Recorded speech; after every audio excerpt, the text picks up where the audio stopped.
he likes to he's like a kid. I answer the phone, I say, "Hey, this is Connie," and he's like, "Oh." And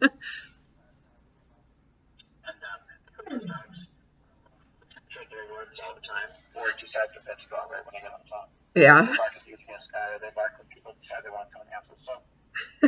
So I appreciate your letter. There are many things that you're absolutely right. That we had an exam guide, and in the course of changing the format, getting volunteers, essentially much of our staff, much of the work they do is volunteer, to develop a new assessment guide in a timely fashion has been a bit of a challenge. We're getting there. Okay.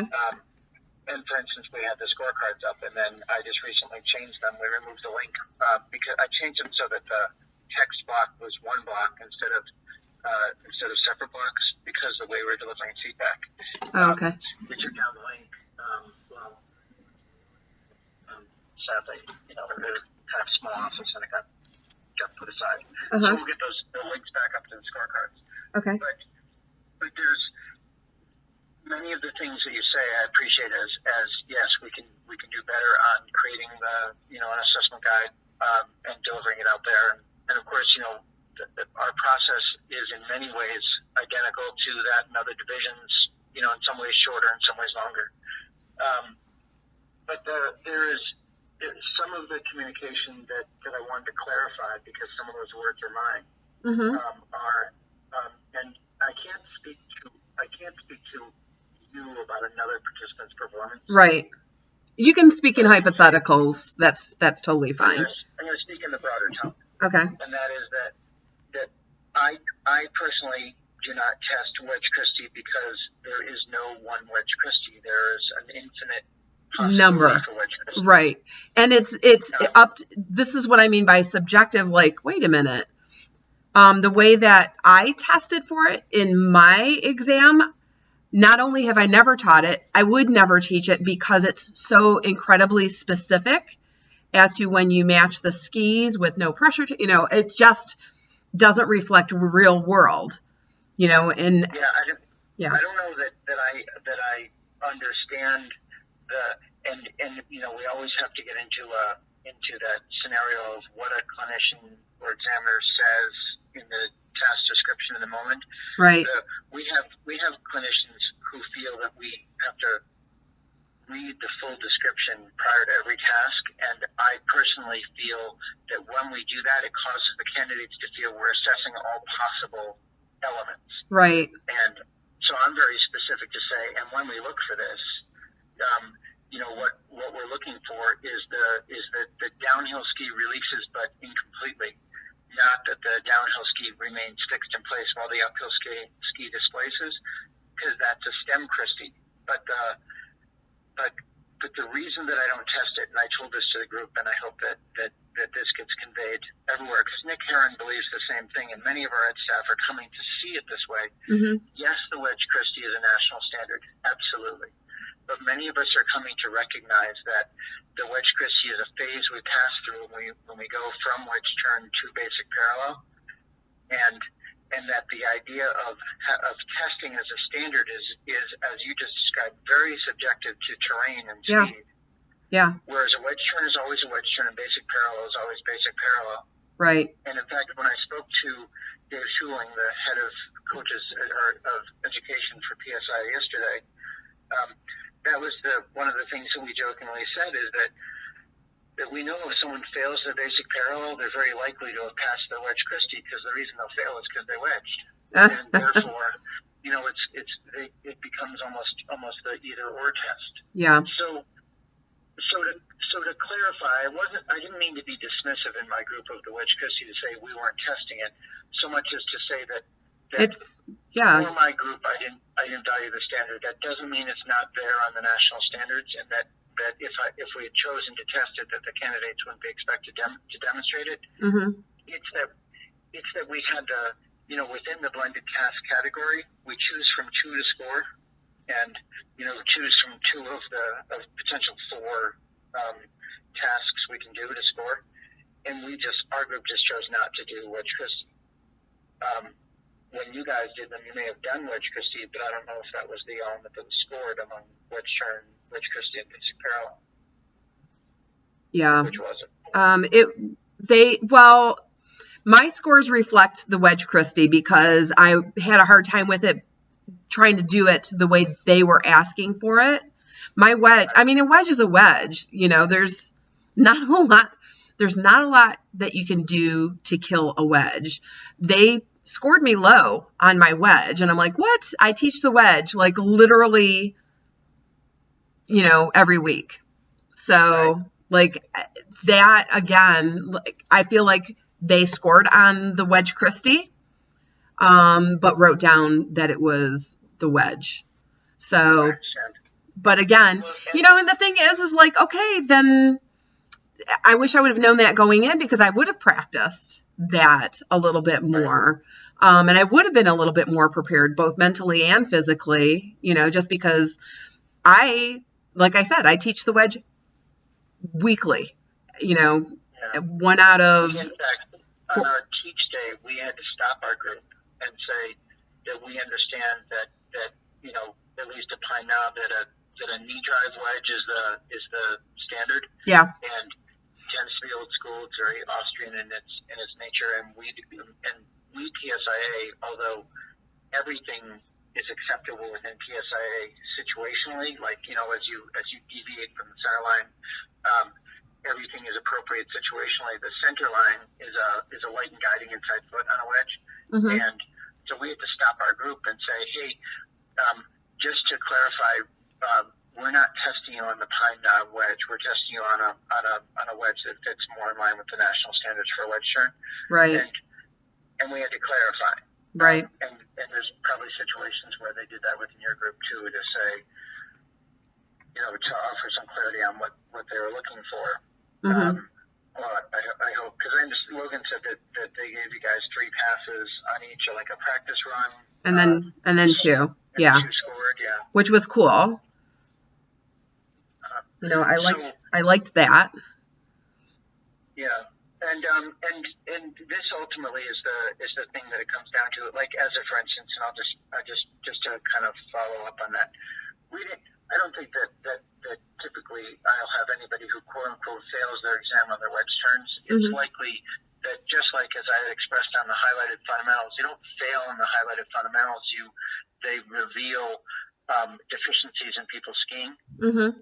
And you had brought up the example of a pole touch, and but one person taught a pole touch exercise and another one taught a pole touch exercise, and one passes and one fails. And it wasn't actually, although a candidate was quite adamant that this is what they were being assessed on, it's not on the swing.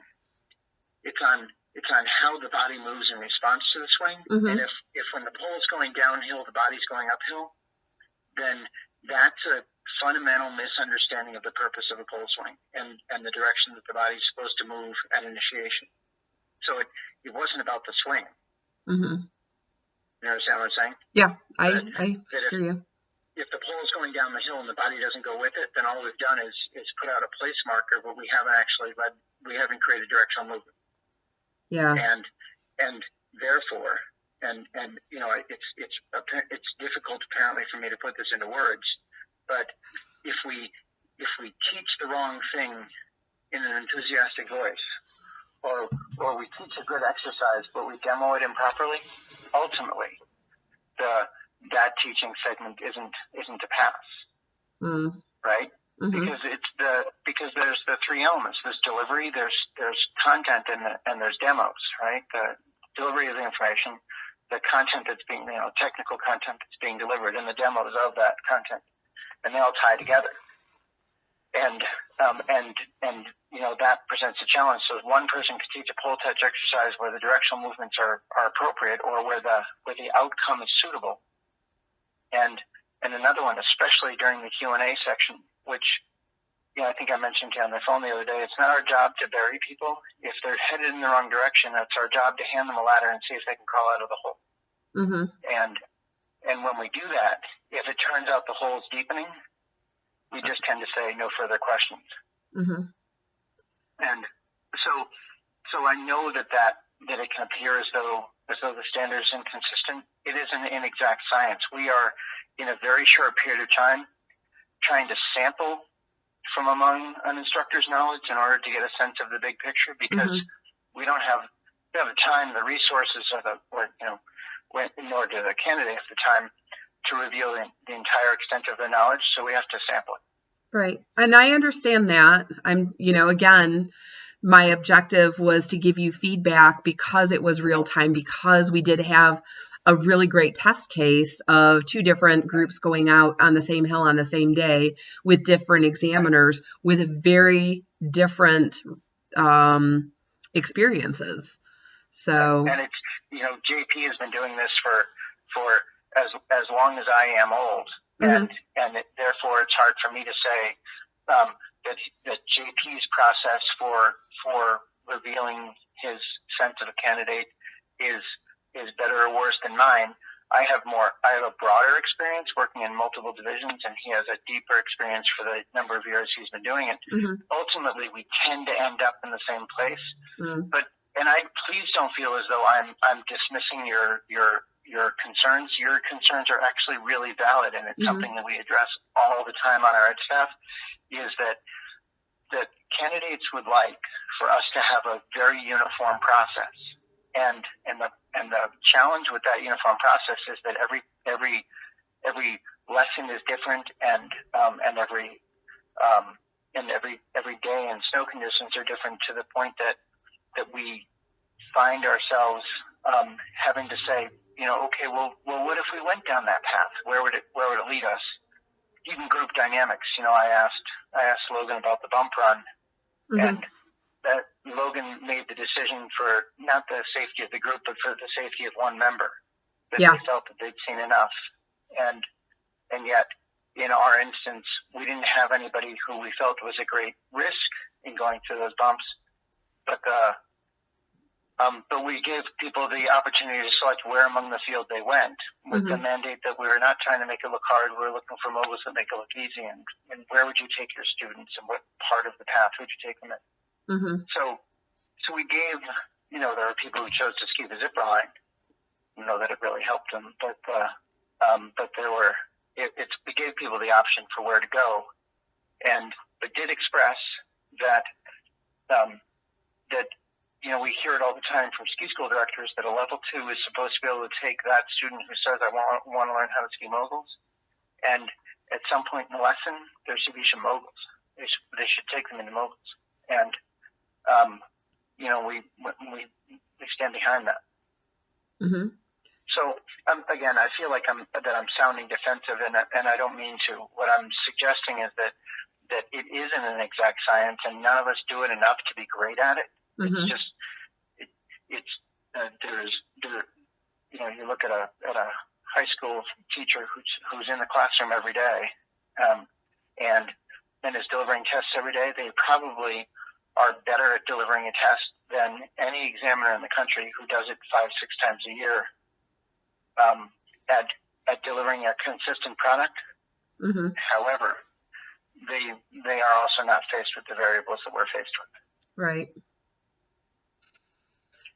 So I don't mean to come across as defensive, only to say that in the case of the exam that Ken and I conducted, are there things that I do differently in retrospect?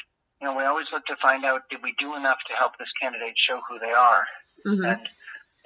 And were we able to convey back to the candidate where we saw the limitations that we felt were below the standard? And especially in the moment after an exam, when people feel somewhat crushed by the feedback, it's really, really hard at that time to say, let's talk about this. People can't hear it. Not at that moment. Well, I think that would, because to me, that delivery of you pass, you fail was, again, the most grievous way to, that's just not a good way to handle that type of situation. PSIA can do better than to, literally the woman that was in my group with me, Logan had walked up to her and said, oh, we changed locations. and we're going to be over here. And then he like started to walk away and turn back again to her. And again, this is third hand information. So, and he turned back to her and said, for those people who passed. And so she was just like so taken aback. And that was like such a kick in the teeth to her because, you know, it is my opinion, she shouldn't have been in that group. And whoever she clinicked with did her a disservice by saying, yeah. And you and I both know who that someone is. Yeah, I do.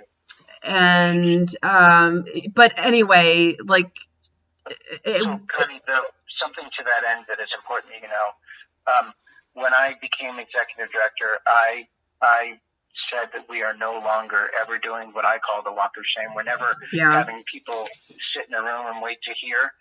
I am the executive director, but not the Alpine administrator. And when I'm not passing the buck, when we knew that generally what happens is, well, we typically now our new process has been that we call you up one at a time to the table. We sit down, we discuss your results with you, and we're there to the end in order to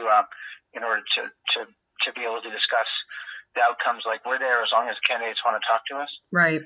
And then, you know, what essentially happened was that because of the way that we set up this event with Kai Knob and saying that that we'd go ahead and do a clinic on the same dates, we set ourselves up. We basically said we're not going to be able to do that with candidates because, and I don't know if you saw this, but right after the conversation, I had someone, you know, right after we told people the results, I had someone come up to me and oh my gosh, for a good half an hour, kept saying to me, "It's about my ski lead, right? Like, my ski lead is what's blocking the rotation." And I'm like, "You keep thinking in static terms. We need to talk more about the actual rotation, the path by which you rotate your legs."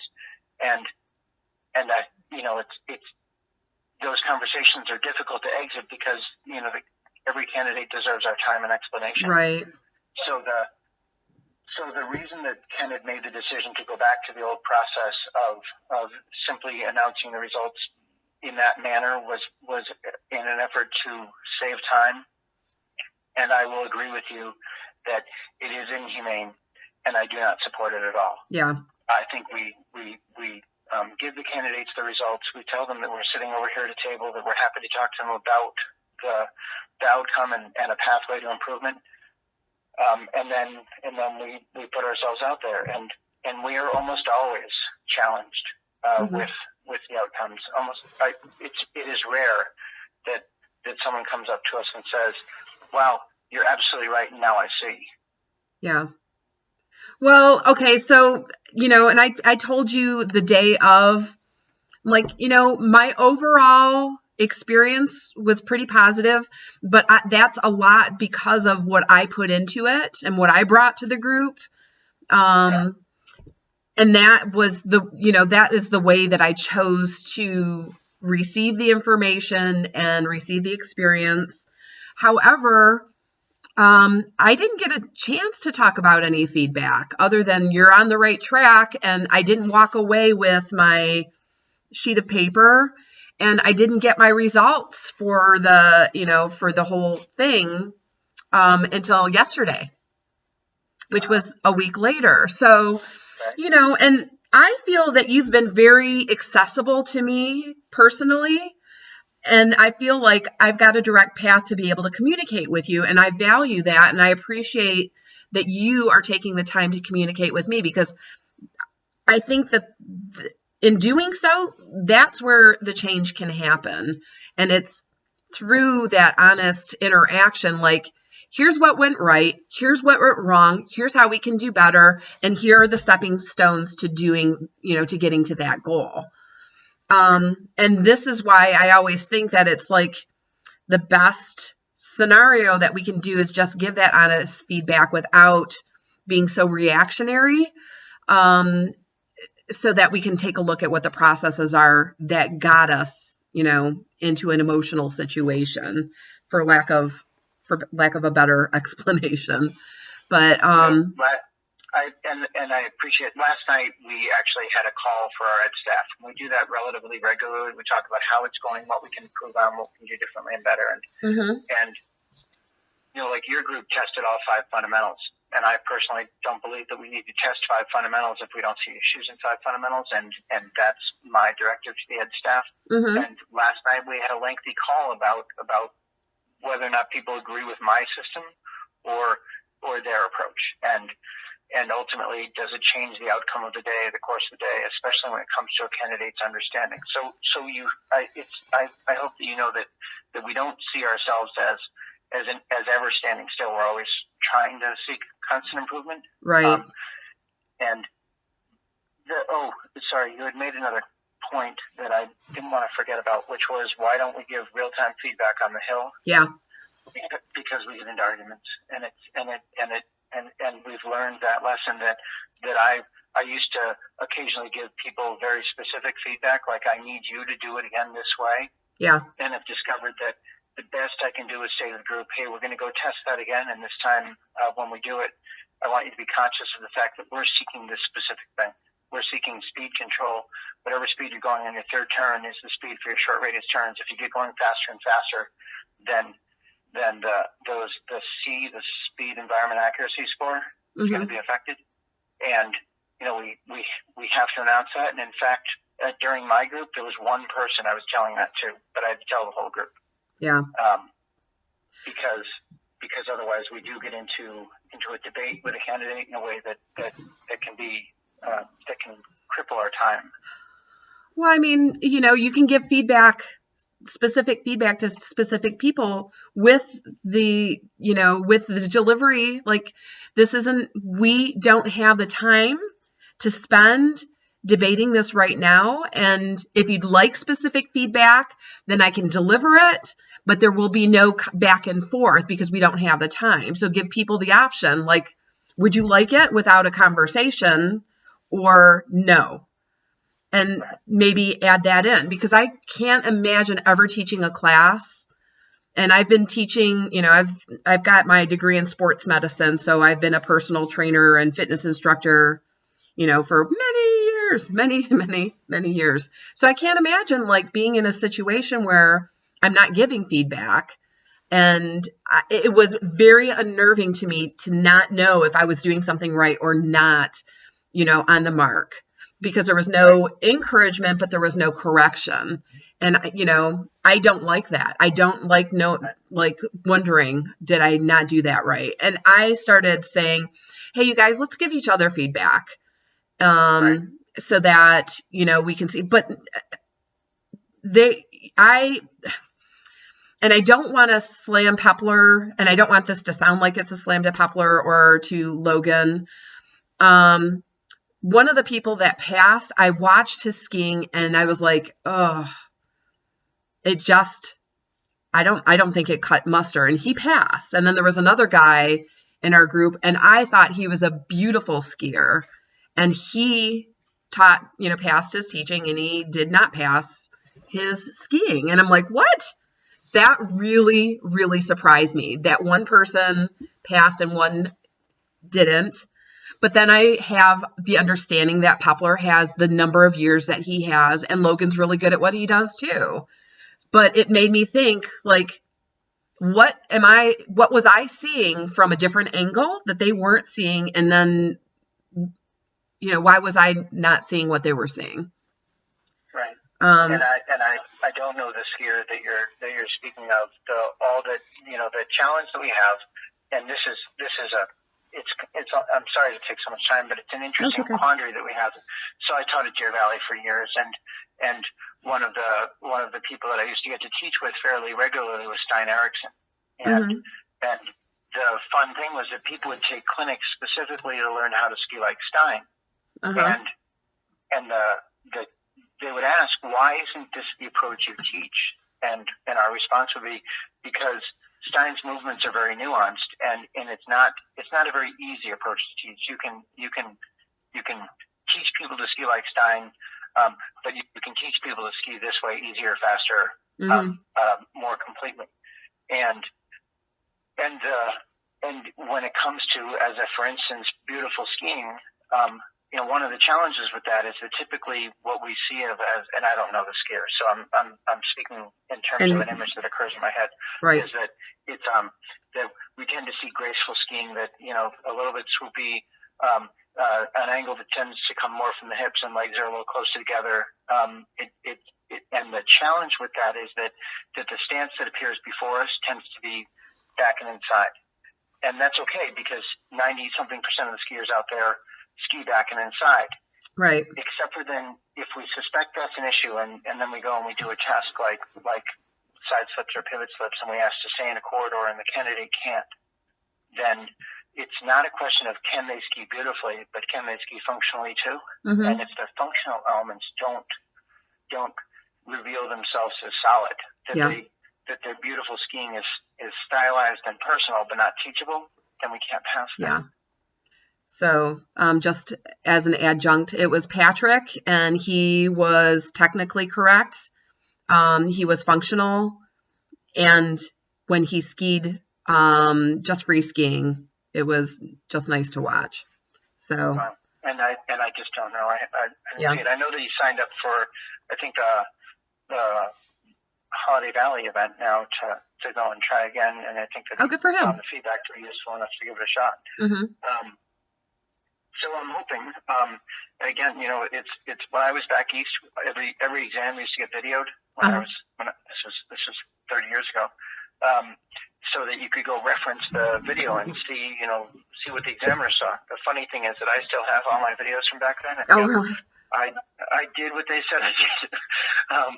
But yeah, it can be useful for feedback like that. Yeah.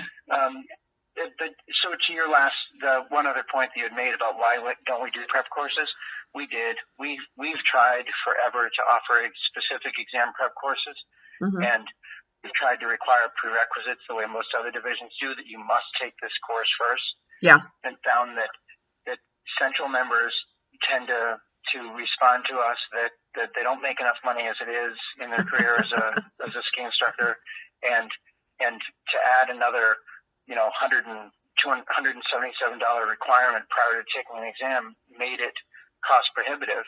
And the board of directors decided that if that's how people feel, then we'll let them train on their own and come and approach the exam with whatever training they find from their home resources. Yeah. But I agree with you that in divisions where there are mandatory prereqs, the pass rate is higher. The participation rate is probably equal to ours. But the pass rate is higher because people come in with more preparation for what the exam format is like. Yeah. We have just found that our members find it onerous.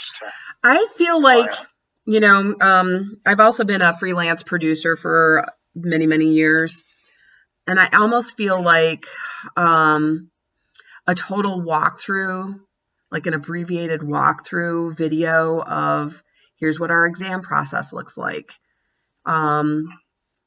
Just so people have a real-time expectation of, it could be this, or this. Had I even known that, that would have, there would have been so much more that I could have mentally and physically prepared for. And I'm like, darn, I wish I would have known. Now, granted, understandably, mine was a special circumstance. But at the same time, the people that I know that were in the test that did prep for a long time also didn't know what the protocol was going to be on the day of. For example, why are we skiing a wedge and a wedge Christie when that's what we did on our level 1 and we passed it?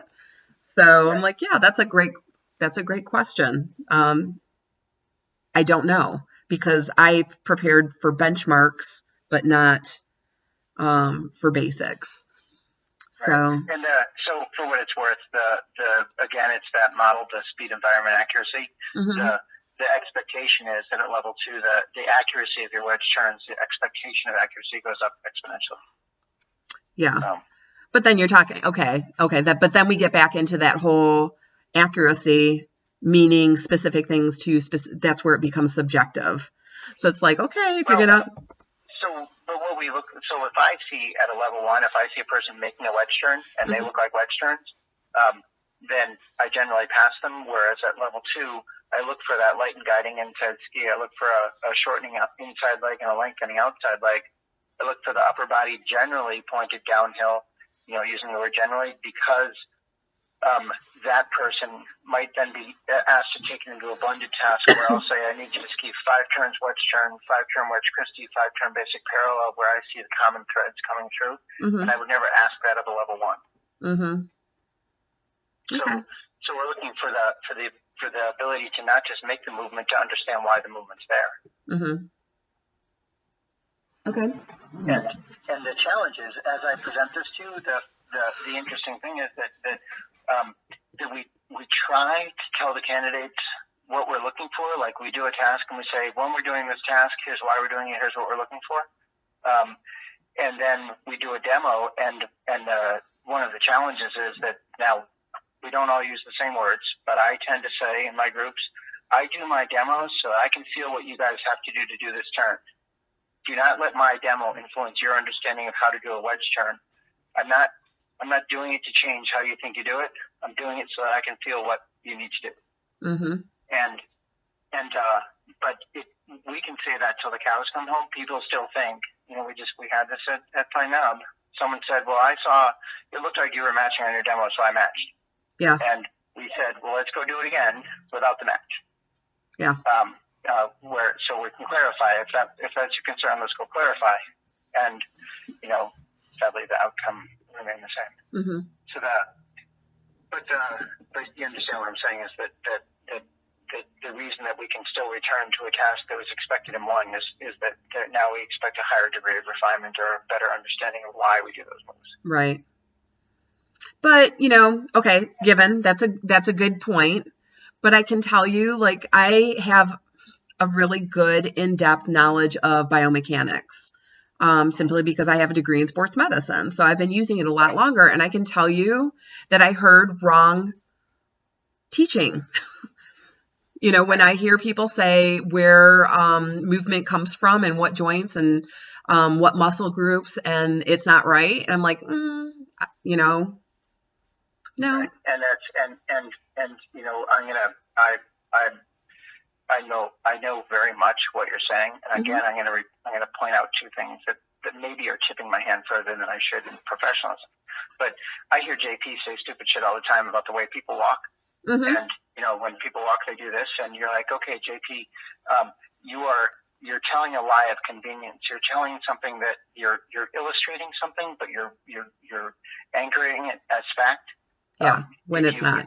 Yeah. If you simply anchor it as an image, that this may or may not be true, but here's how I want you to think about it. You can change people's perception, especially if they know, because he's gotten into fights with people with biomechanics backgrounds in the past about things like that. And it was funny on the car ride home. I'm telling you this because it is funny. Yeah. That Logan was telling us how prepared his level 1 candidates were and how it was amazing. And I had said to him, so why didn't you move right to the test?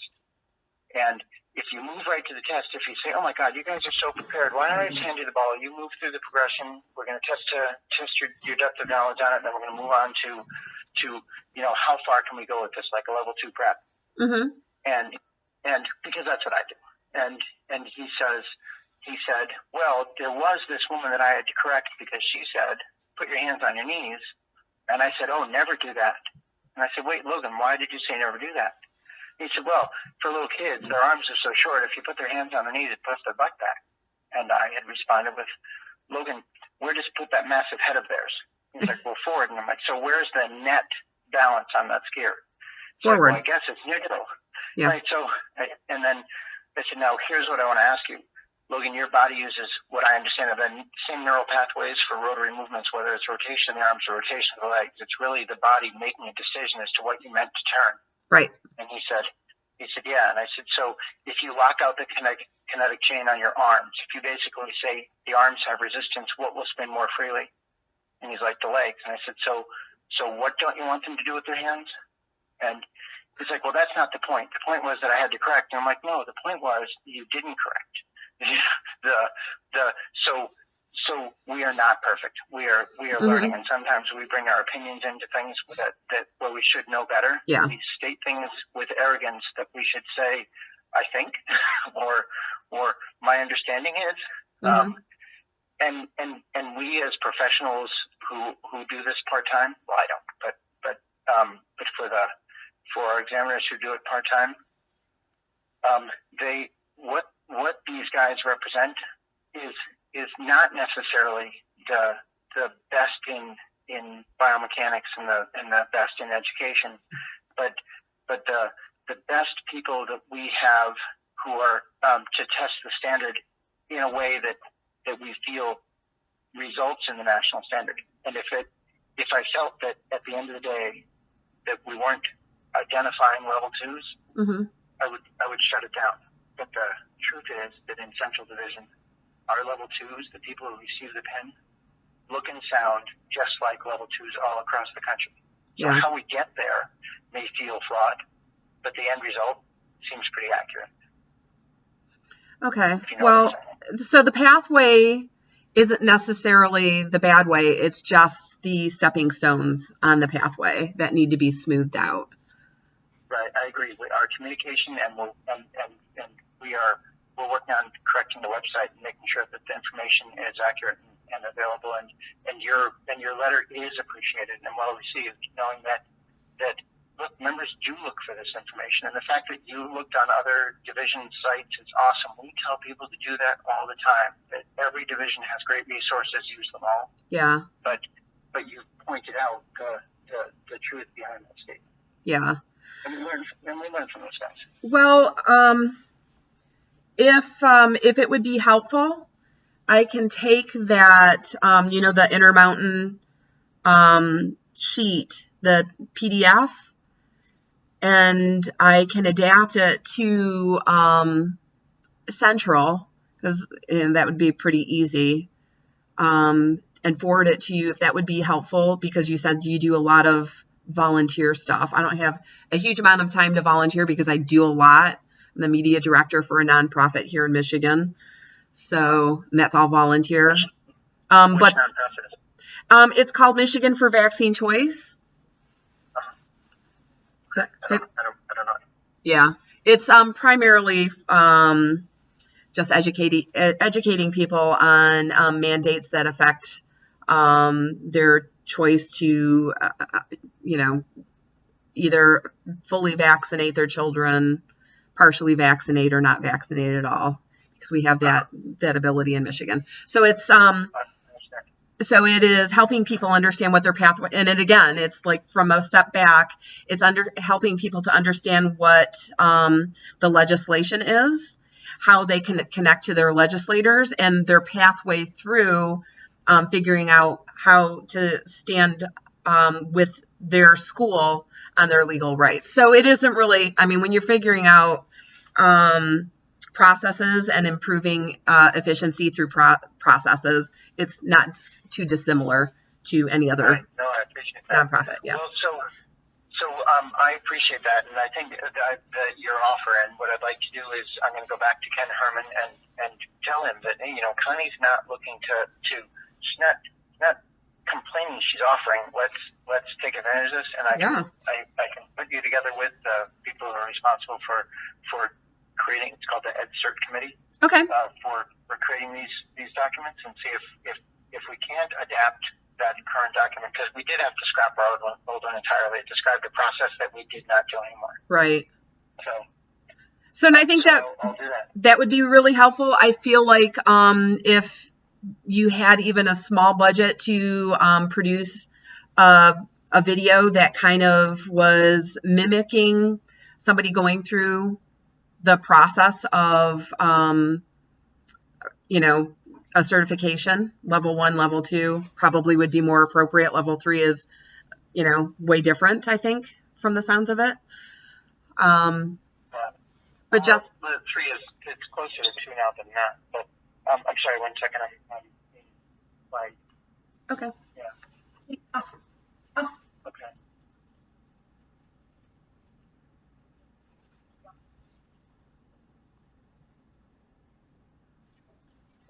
Okay. paid as a 1099 employee. I had her in as a 1099 before because she didn't work on religion.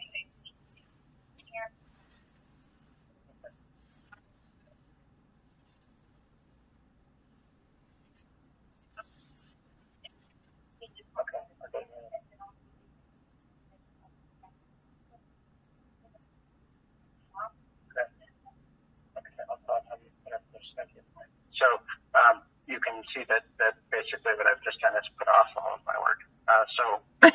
40 minutes worth of work. I'm gonna go back and address all of these needs, but I'm gonna forward your letter to Ken with the suggestion that he read it in the spirit in which it was intended.